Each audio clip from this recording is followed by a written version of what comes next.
llamar Amor. Me vivo en la estación Ñorquinco, Río Negro.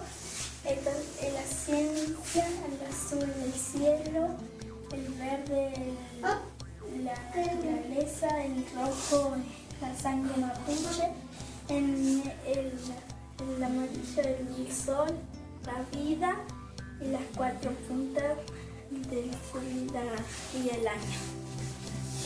Soy mapuche, me comprometo a cuidar los campos de mi abuela, la naturaleza, los árboles, las plantas, los animales, toda la vida. Yo soy taller de nombre Filmol, soy de acá de la costa de Ñorquinco. Esta es nuestra bandera, es de nuestro ancestro, significa ciencia, buen luz, que es el cielo, verde, que es la medicina, rojo, la sangre, el sol, las cuatro estaciones y para toda la vida. Yo soy Taller, hijo de María Mol y hijo de Gustavo de Perfil.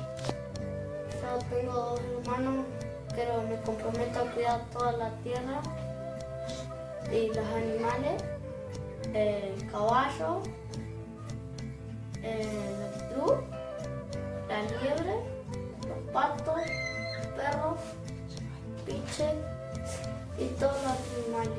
Y me comprometo a cuidar el río y a toda la tierra y para siempre.